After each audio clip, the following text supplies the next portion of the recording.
मित्रो, काम आनंददायी करण्याचं कौशल्य या विषयावर आपण आज चर्चा करणार आहोत. पण काम आनंददायी करण्याचं कौशल्य का शिकणं गरजेचं आहे हे पहिल्यांदा समजून घेऊ. बऱ्याचदा काय होतं, तुम्ही वेगवेगळ्या ऑफिसमध्ये बघाल किंवा कुठे जिथं काम करत आहेत माणसं बघा, वर्क आणि वर्क हे काम जिथं करत आहे तिथं बघा, काही माणसं ती काम आनंदानं करताना दिसतात आणि काही टेन्शन घेऊन दुःखानं करताना दिसतात. काम तर दोघालाही करावं लागते, तर मग ते काम दुःखानं करायचं का आनंदानं करायचं हे आपली निवड आहे. आता काम तर करायचंच आहे. त्यामुळं आता आपल्याला पहिल्यांदा हे काम दुःखानं तो माणूस का करतो, बऱ्याचदा ते दुःखानं किंवा भीत का काम करतो, तर ते काम त्याला जमत नाही म्हणून तसं होते. किंवा कमी मोबदला मिळतो म्हणून तो तसं नाराज होऊन काम करतो. आता मला सांगा, कमी मोबदला मिळाला म्हणून तुम्ही नाराज होऊन काम केलं तर नाराजीमुळे त्या कामाचा दर्जा पुन्हा कमी होत असतो. आणि मग तुम्हाला जो मोबदला मिळणार आहे, दर्जा कमी झाल्यावर अजून मोबदला कोणी वाढून देईल का? देणार नाही. कामाचा दर्जा जसा कमी होणार आहे तसा कामाची गती पण कमी होते नाराजीने काम करण्यामुळे. ज्याच्या कामाचा दर्जा खराब आहे आणि गती ही अतिशय धीमी आहे, तो माणसाला त्याचं महत्त्व कसं वाढेल आणि त्याला मागणी कशी वाढेल. त्यामुळे तुम्हाला काम दर्जेदार करावं लागेल, गतीनं करावं लागेल, अचूक करावं लागेल. दर्जेदार, अचूक आणि गतीनं ह्या सगळ्या गोष्टी जे करत असाल तर तुमची किंमत वाढणार आहे. तर आता आपण कामाचं महत्त्व एकदा लक्षात घेणं गरजेचं आहे. म्हणजे काम आनंददायी होण्यासाठी कामाचं महत्त्व लक्षात घेणं गरजेचं आहे. आता तुम्ही जे काही काम स्वीकारलेलं आहे, वर्क, प्रत्येकाला एक वर्क करावं लागते. वर्कमध्ये दोन गोष्टी येतात, एक कृती येते, एक उक्ती येते. मी जो मला मार्गदर्शन करतोय हे सुद्धा काम आहे, कारण ते मला बोलावं लागते ना, त्याचा अभ्यास करतोय, अभ्यास करून तुमच्याशी बोलतो मी. इतक्या वर्षाचा त्या सराव आहे माझा, एवढ्या वर्षाचं चिंतन, अनुभव आहे, ते तुमच्या समोर ठेवताना एक प्रकारचं हे कामच आहे. शिकवणं काम आहे की नाही. टाइम टेबल कशाचं देतात? कामाचंच टाइम टेबल देतात ना. वर्क डिस्ट्रीब्युशन म्हणतात ना त्याला, कामाची विभागणी म्हणतात ना, ते कामच असते शिकवणं सुद्धा. तर कामाचं महत्त्व पहिल्यांदा लक्षात घेणं अतिशय गरजेचं आहे. प्रत्येकाने कामाचं महत्त्व, त्या कामामुळे तुम्हाला काय काय मिळते, कामामुळे धन मिळते, लक्षात आलं. त्याच्यामुळे घर चालते, तुमचा उदरनिर्वाह चालते, तुम्हाला सगळा कपडे, लते, सगळे जे काही जीवनावश्यक गरजा या नोकरीतून मिळतात आपल्या. हे आता आपल्यासाठी महत्त्वाची गोष्ट आहे. पैसा मिळतो, लक्षात आलं.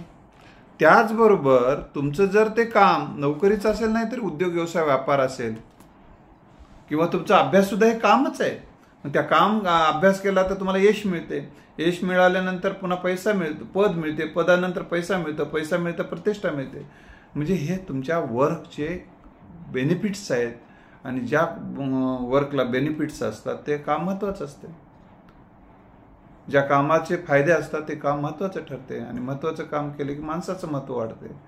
तर पैसा मिळते, प्रतिष्ठा मिळते, समाधान मिळते, आनंद मिळते.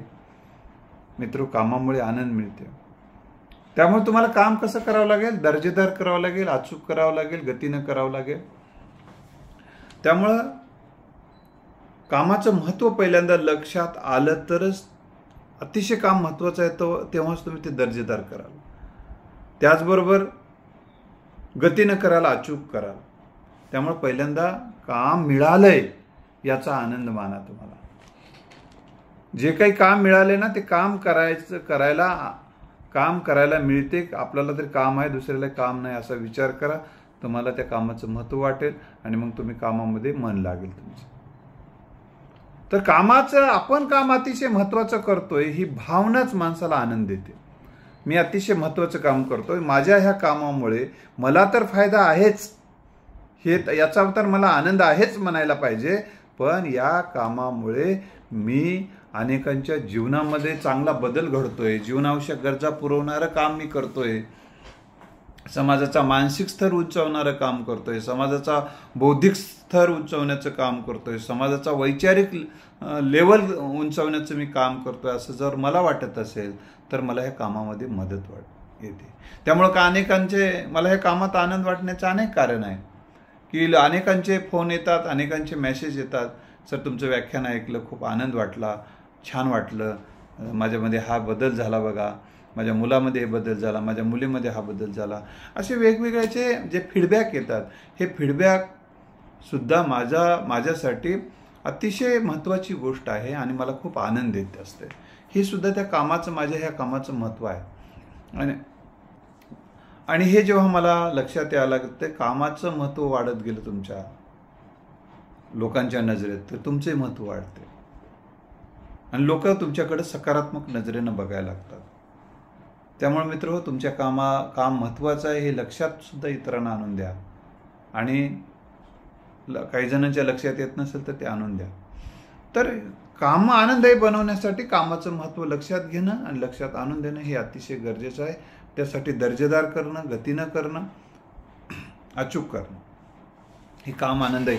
जेव्हा माणसाचं काम अचूक व्हायला लागते तेव्हा त्याला प्रेरणा, प्रोत्साहन, अभिनंदन होते. गतीनं व्हायला लागते, म्हणजे गतीनं करणे म्हणजे वेळेच्या आत रिझल्ट देणे, गतीनं करणे. आणि दर्जेदार केलं तर त्याचं वाहवा होते, त्याचं अभिनंदन होते आणि यामुळे एक माणसाला एक समाधान वाटते. हे लक्षात ठेवायला पाहिजे. तर काम आनंदी करण्यासाठी आणखीन एक महत्त्वाचं आहे की कामामध्येच तुम्ही कौशल्य वाढवा. काम करण्याचं कौशल्य ज्याच्याकडे, कामाची हातोटी, कौशल्य तुम्ही वाढवायला गरजेचं आहे. कारण जितकं काम कौशल्य पूर्ण कराल तितकं तुम्हाला आनंद वाटतो. त्यासाठी काम कौशल्य करण्यासाठी शिक्षण आणि प्रशिक्षणातून अनेक शहाणपण विकसित व्हायला मदत होते, अनेक तंत्र कळतात, कामाचं ज्ञान होत असते आणि या सगळ्या कामाच्या काही अतिशय प्रभावी पद्धती आपल्याला समजतात. म्हणून ज्या क्षेत्रातलं काम तुम्ही निवडलेलं आहे त्या क्षेत्रातील कामाचं शिक्षण घ्या, कामाचं प्रशिक्षण घ्या, तर मित्र ते काम आनंदी व्हायला मदत होत असते.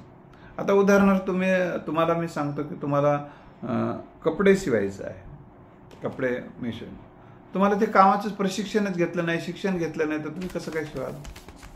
शिवण्याचा प्रयत्न कराल कपडे तर तुम्हाला ते जमणार नाहीत, मग चुका व्हायला लागतील, लोक शिव्या द्यायला लागतील आणि तुम्हालाही नुकसान व्हायला असं वाटेल. मग तुम्ही त्याचं शिक्षण आणि प्रशिक्षण घेऊन गतीने सराव करावा लागेल तुम्हाला स्वतः. अजून त्याला शिक्षण आणि प्रशिक्षण घेऊन सुद्धा सराव करणं अतिशय गरजेचं आहे. आणि शिक्षण, प्रशिक्षण, सराव याच्यातून प्रावीण्य जर मिळवलं तर कामामध्ये आनंदही मिळतो. हा एक अतिशय महत्त्वाची गोष्ट आहे. एक उदाहरण सांगतो मी तुम्हाला. दोन व्यक्ती लाकूड तोडत होते, लाकडं तोडत होते एका व्यक्तीकडे. त्या दोघंही कामाला त्यांनी ठेवलेलं होतं लाकूड तोडण्यासाठी. एक अतिशय वेदनेनं ते लाकडं तोडत होता आणि दुसरा अतिशय आनंदानं लाकडं तोडत होता. आता ते वेदनेनं लाकडं तोडणाऱ्याला जर विचारले वा इतकी का त्रास व्हायला तुम्हाला, तर काय म्हणे की माझी कुऱ्हाड खराब आहे.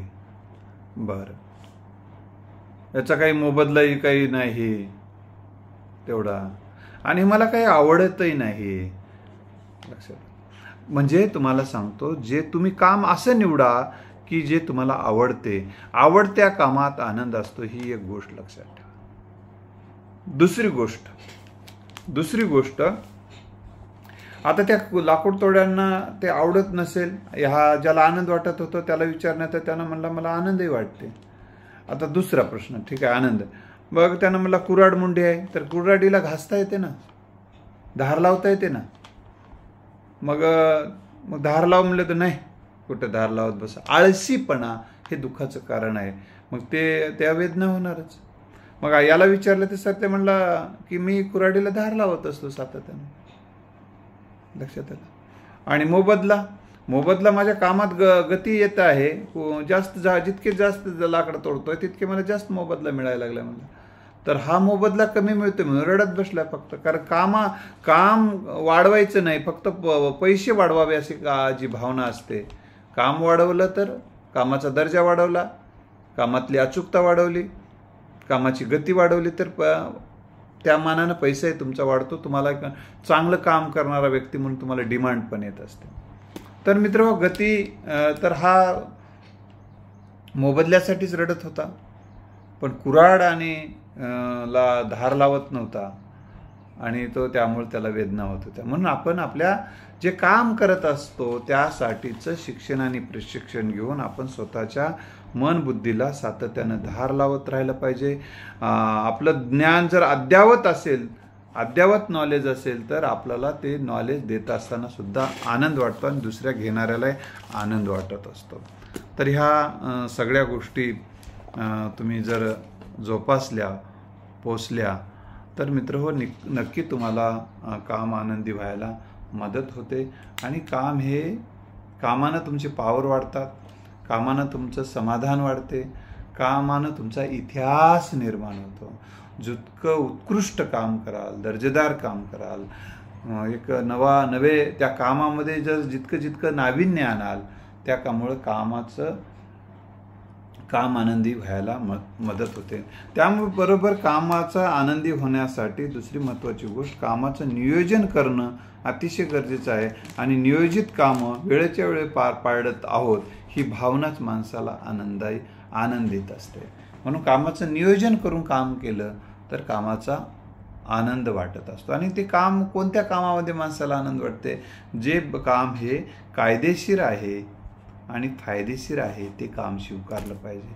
म्हणून ज्या बेकायदेशीर कामामध्ये लोकांना आनंद वाटत नाही, त्यांना भीती वाटते.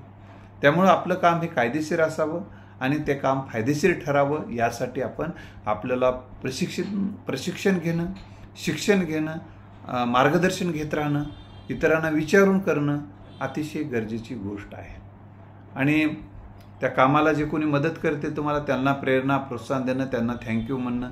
जितकं थँक्यू म्हणाल, जितकं लोकांना तुम्हाला कामाला स्वतःहून मदत करायला लोक येतील, सहकार्य करायला तयार होतील. तुमची भाषाशैली सकारात्मक आनंदी स्वरूपाची केली की लोक चला जावा बाबा सरांकडे असं म्हणून लोक तुमच्याकडे येतील. तुम्ही त्यांना काही जोक सांगितले असतील, काही महत्त्वाचे विषय सांगू लागलात की जे की त्यांनी ऐकले नाहीत, कधी वाचले नाहीत किंवा त्यांच्या दिशा देणारे असतील तर लोक तुमच्याकडं स्वतःहून तुम्ही बसून सांगा आम्ही तुमचं काम करू असं म्हणतात. म्हणजे एवढं तुम्ही लोकांना उपयुक्त ठरत राहा. काम करत असताना कामाबरोबरच तुम्ही इतरांना उपयुक्त ठराल तर तुम्हाला लोकांचं सहकार्य मिळते. आणि ज्या कामाला सहकार्य मिळते ते काम लवकर होते आणि त्या लवकर झालेल्या कामामध्ये पुन्हा आनंद वाटतो. तर इतरांचं सहकार्य मिळवून घेणं हे सुद्धा काम आनंदी करण्याचं अतिशय महत्त्वाचं वैशिष्ट्य आहे. यासाठी आपण इतरांना सहकार्य करायला पाहिजे. ऑफ टाईममध्ये आपल्याला जेव्हा काम नाही हातावर तेव्हा इतरांना सहकार्य उगं बसून राहण्यापेक्षा मोबाईल खेळत तर इतरांना तुम्ही जर थोडंसं सहकार्य त्यांची परमिशन घेऊन त्यांना जर सहकार्य करायला गेलात तर नक्की तुमचं आनंद वाढतो. आणि त्याच्यात बरोबर तुम्ही ज्ञान वाढवलं पाहिजे की जे ग्रंथातून मिळणारं ज्ञान वाढवता येईल तुम्हाला. काय होतं याच्यातून? तुम्ही ज्या क्षेत्रात काम करत आहात तर तुम्ही त्या क्षेत्रातला काम अधिक चांगलं होण्यासाठीचं ज्ञान घेता येते. उदाहरणार्थ तुम्ही शिक्षक असाल, प्राध्यापक असाल, तुम्हाला जर इतरांना समजून सांगण्याचा व्यवसाय असेल तुमचा तर तुम्हाला संवाद कौशल्य, अध्यापन कौशल्य हे शिकून घ्यावं लागते. भाषण कौशल्य हे शिकून घ्यावं लागेल. त्याचबरोबर संवाद कौशल्य, भाषण कौशल्य, अध्यापन कौशल्य हे जसं शिकून घेणं गरजेचं आहे तर अध्यापनासाठीची लागणारे साधनं कशी वापरावीत आणि उत्कृष्ट साधनं कोणती आहेत ते जर तुम्ही अधिक समजून घेतलात तर ते सुद्धा अधिक चांगल्या पद्धतीनं काम तुमचं आनंददायी व्हायला मदत होते. कोणकोणत्या मेथड्स आहेत त्याचा अभ्यास करणारे पुस्तक आहे, अध्यापन कौशल्यावर पुस्तक आहे, अध्यापन दर्जेदार करण्यावर अनेक व्हिडिओ आहेत. तर तुम्ही ते जितकं अधिक पद्धतीनं यावर फोकस कराल आणि लोकांना रुचकर वाटेल आणि प्रत्येकाने तुमच्या कामामध्ये जर तुम्ही नाविन्य आणत गेलात तर तुम्हाला सांगतो त्या कामामध्ये सुद्धा आनंद वाटत आहे. तर कामातलं नाविन्य तुम्हाला आनंद देणारी बाब आहे. तर त्यामुळे कामात नाविन्य कसं आणता येईल, नवीन पद्धतीनं त्याच्यामध्ये कसं नाविन्य तयार करता येईल. एखादा लेख लिहायचा आहे, लोक लिहितात तसंच जर लिहिलात तर तुमच्यात नाविन्य येणार नाही. लक्षात आलं. कामात सुद्धा नाविन्यपूर्ण काम करताना त्याच्यामध्ये काहीतरी नवीन असावं, काही नवीन ॲड करावं तर तुमचं ते काम लोकांना आवडेल आणि तुम्हाला सुद्धा ते काम करताना एक आनंद निर्माण होईल की आपण एक वेगळ्या पद्धतीचं काम करत आहोत, नवीन पद्धतीनं काम करत आहोत. इतरांपेक्षा आपल्या कामाचे रिझल्ट आहेत आणि रिझल्ट ओरिएंटेड काम हे तुम्हाला अधिक आनंद देते. तुमच्या कामाचा रोजचा काय आउटपुट काय आहे हे तुम्ही मोजत जा.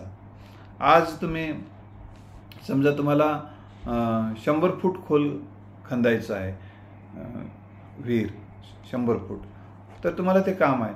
तर तुम्हाला 100 फूट खोदायचं आहे, 100 फूट खोदायचं आहे हे ताण घ्यायचं नाही. तर तुमचं 10 फूट खोदणं झालं की आता झालं, मस्त झालं, आज 10 फूट खोदणं झालं बाबा, याचा आनंद. का झालेल्या कामाचा आनंद घेणे सुद्धा काम आनंदी करण्याचा भाग आहे.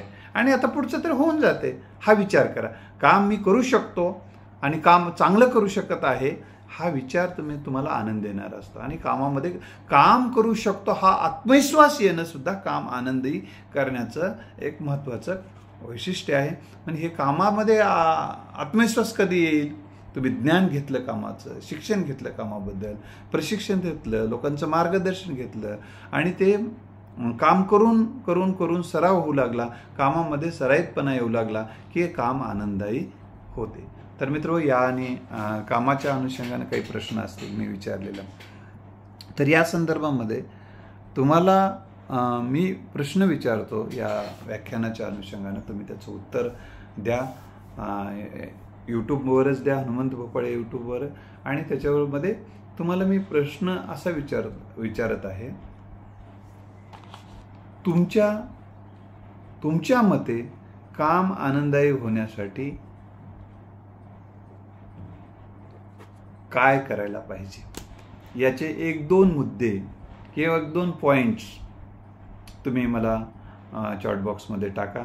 त्याचा उपयोग आपले जे काही श्रोते आहेत त्यांना सुद्धा होईल आणि मला सुद्धा होईल. धन्यवाद. आभार आहे.